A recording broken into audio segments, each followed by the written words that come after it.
Welcome to news అడ్డా. తెలంగాణలో Bharatiya Janata party చీలిపోయిందా?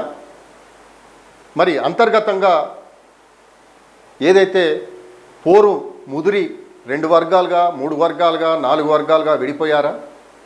బీజేపీలో అంతర్గత పోరు నానాటికి ముదురుతోంది.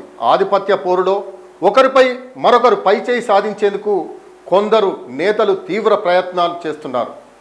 ఈ క్రమంలోనే పార్టీ పరువు ప్రతిష్టను రోడ్డుకు ఈడుస్తున్నారనే విమర్శలు వినిపిస్తున్నాయి.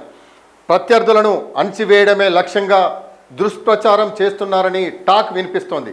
క్రమశిక్షణకు మారుపేరుగా ఉండే బీజేపీ పార్టీ ట్యాగ్ లైన్కు వ్యతిరేకంగా వ్యవహరిస్తున్నారనే విమర్శలు వ్యక్తమవుతున్నాయి. కీలక నేతల మధ్య జరుగుతున్న ఆధిపత్య పోరు కారణంగా కేడర్ తీవ్ర ఆందోళనకు గురవుతుంది. ఇప్పుడిప్పుడే రాష్ట్రంలో పార్టీకి మైలేజ్ వస్తున్న క్రమంలో నేతల తీరు వలన నష్టం జరుగుతోందని ఆవేదన వ్యక్తం చేస్తున్నారు. కేంద్ర నాయకత్వం ఇక్కడి పరిస్థితిపై దృష్టి సారించి సమస్యను పరిష్కరించేలా చూడాలని పార్టీ క్యాడర్ కోరుతుంది. బీజేపీలో గత కొంతకాలంగా పాత కొత్త వివాదం రాజుకుంది. పార్టీలోని కొందరు తాజాగా ఎంపీ ఈటల రాజేందర్ లక్ష్యంగా తీవ్ర ఆరోపణలు విమర్శలు చేస్తూ పోస్టర్లు వేశారు. ఇది కేంద్ర మంత్రి బండి సంజయ్ వర్గానికి చెందిన కొందరి పని అంటూ ఈటల అనుచరులు ఆరోపిస్తున్నారు. నిజామాబాద్ ఎంపీ అరవింద్ కుమార్ ఈటల రాజేందర్ కొంతకాలంగా సాన్నిహిత్యంగా ఉంటున్నారని, దీంతో వారిని లక్ష్యంగా చేసుకొని వారి మధ్య గ్యాప్ వచ్చేలా పోస్టర్ను ముద్రించారని ఈటల అనుచరులు ఆరోపిస్తున్నారు.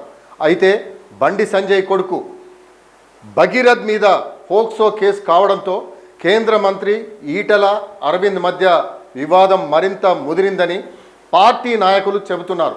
బండి రాష్ట్ర అధ్యక్షుడిగా దిగిపోవడానికి పరోక్షంగా ఈటల రాజేందర్ ఇతర నేతలు కారణమంటూ బండి సంజయ్ అనుచరులు ఆరోపిస్తున్నారు. సంజయ్ కొడుకు వివాదం బయటకు రావడంతో ఈటల అరవింద్ హస్తము ఉందంటూ ఆరోపణలు వచ్చాయి.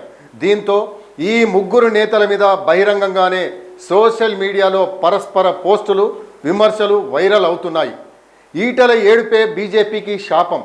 రాష్ట్ర అధ్యక్ష పదవి రాలేదని ఏడుపు, సీఎం అభ్యర్థిగా ప్రకటించలేదని ఏడుపు, కేంద్ర మంత్రి పదవి రాలేదని ఏడుపు, 2 చోట్ల ఎమ్మెల్యేగా పోటీ చేసే అవకాశం ఇచ్చింది బీజేపీ, ఓడిపోయిన మల్కాజ్గిరి ఎంపీ టికెట్ ఇచ్చింది బీజేపీ, మోడీ నాయకత్వంలో గెలిచిన నా ఇమేజ్తో గెలిచాను అనడం ఇదేం రాజకీయ నైతికత? బీసీ నాయకులు ఎదుగుతుంటే అసహనం ఎందుకు? ఇందూరు బిడ్డ ఎంపీ అరవింద్కు వస్తున్న ఆదరణ చూసి కడుపు మంట ఎందుకు? నేనే బీసీ నాయకుడిని, నేనే ప్రత్యామ్నాయం అనే భ్రమ నుంచి బయటకు రా ఈటల, బీజేపీ నీకు ఎన్నో అవకాశాలు ఇచ్చింది అంటూ సోషల్ మీడియాలో పోస్టర్లు వైరల్ చేసిన పరిస్థితి అవుతుంది. అందులో ఇది రాసుకొచ్చింది. మరి బండిని కేంద్ర మంత్రివర్గంలో తీసుకునే క్రమంలో తమకు 10 వస్తుందని ఎంపీలు ఈటల అరవింద్, డీకే అరుణ తదితరులు భావించారు. తీరా బండికి ఛాన్స్ దక్కడంతో వారంతా నిరాశ చెందారు.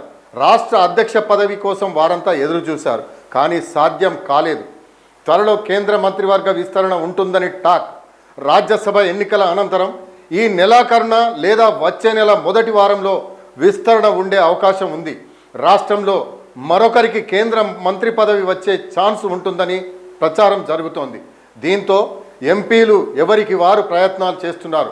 మహిళా కోటాలో డీకే అరుణ, ఎస్టీ కోటాలో నగేష్, బీసీ కోటాలో లక్ష్మణ్, ఈటల అరవిందులు ఉన్నారు. ఈ క్రమంలోనే గ్రూపు రాజకీయాలు, ఆధిపత్య పోరు పెరిగిందని పార్టీలో చర్చ కొనసాగుతోంది.